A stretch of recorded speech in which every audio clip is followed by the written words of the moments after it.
रेणुका बांध जन संघर्ष समिति द्वारा चलाए गए गांव चलो अभियान के तहत रंजाना भोज के उग्रकांडों गांव में बैठक के बाद मोहतू जोन के मोहतू गांव में वीरवार को समिति के संस्थापक सदस्य प्रताप सिंह तोमर की अध्यक्षता में बैठक का आयोजन किया गया, जिसमें जोन के अधिकतर लोगों ने भाग लिया।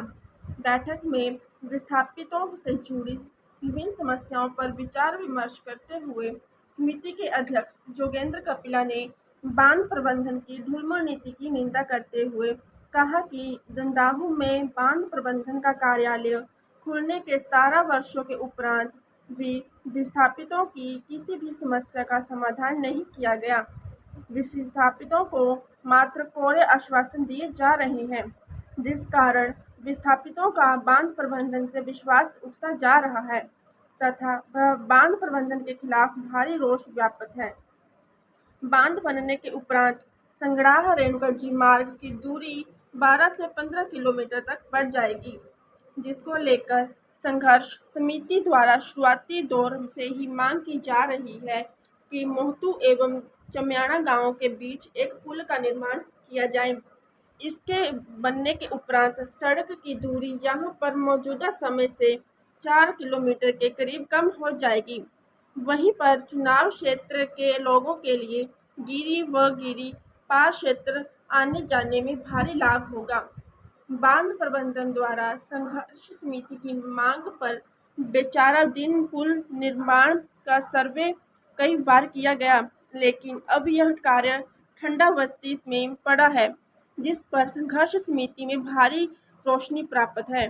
बैठक में चर्चा के दौरान लोगों ने मांग रखी है कि उनके देश कीमती जमीन डूब क्षेत्र में चली जाएगी, जब तक उनके घर खतरे के निशान के आसपास बचे रहेंगे। उनका कहना है कि पानी भरने के उपरांत उनके घरों के लिए खतरा उत्पन्न हो जाएगा।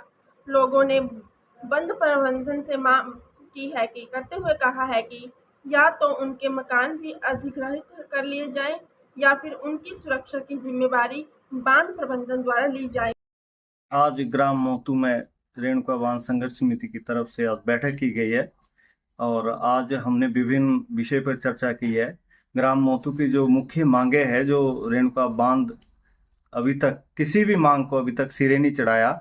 जैसे हमारी मुख्य मांग है, हमारे जो मकान है वो बिल्कुल जो खतरे के निशान के साथ है। अभी तक ना तो वो भूमिहीन में लिए गए, ना वो मकान डैम प्रोजेक्ट वाले ले रहे हैं, और जैसे ही डैम बनता है ये सारे मकान, इसका ना तो हमें मुआवजा दिया जाएगा और ये बिल्कुल खतरे के निशान के साथ है।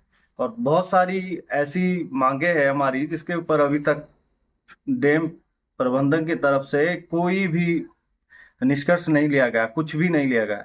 और हमारी मुख्यतः मांग तो ये है कि जो इसके साथ में लगती हुई भूमि है, जो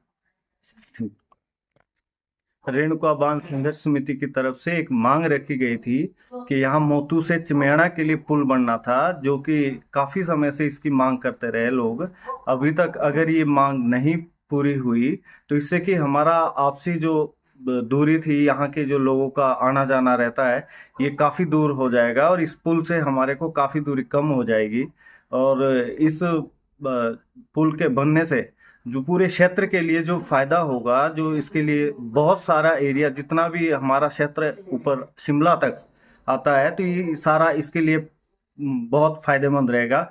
और इस पुल के साथ जो कोई बात जो रेणुका बांध द्वारा विस्थापितों के लिए जमीन बताई जा रही है, जैसा कि अभी तक लोगों को यही नहीं पता है कि ये जमीन कहाँ पे है, किस जगह पे है अभी तक। और जिस प्रकार की आपदाएं आ रही है हिमाचल प्रदेश में, खासकर इस तरह की आपदाएं आ रही है, तो इस तरह जितने भी विस्थापित है वो अपना आप को बिल्कुल भी सुरक्षित महसूस नहीं समझ सकते।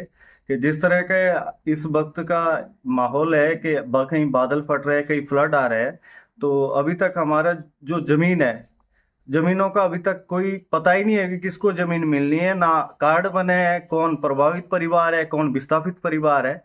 अभी तक किसी भी प्रकार की कोई अभी तक कार्ड वगैरह हमें नहीं पता है। बस ठीक है। yes.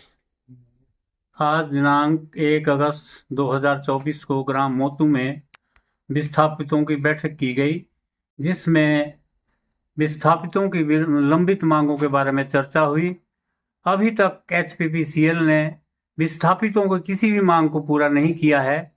इस गांव में लोगों की बेशकीमती जमीन जा रही है, लेकिन इनके मकान पीछे शेष बचे हैं और बांध प्रबंधन ने इसके विषय में कोई भी इनको हाउसलेस में नहीं आए हैं अभी तक। और हमें ये खतरा है कि यहाँ मतलब मकानों से कोई 5-1 मीटर नीचे पानी रहेगा और इन मकानों को खतरा है। और हम बांध प्रबंधन से गुजारिश करना चाहते हैं कि इनके मकानों की सुरक्षा की जाए या इनको हाउसलेस में लिया जाए। तो इस प्रकार से कई विषयों में वार्तालाप हुआ और हमारा जो है बांध प्रबंधन से ये आग्रह रहेगा कि इनकी मांगों को प्राथमिकता के आधार पर पूरा किया जाए, ना तो हमें संघर्ष का रास्ता अपनाना पड़ेगा। जय हिंद।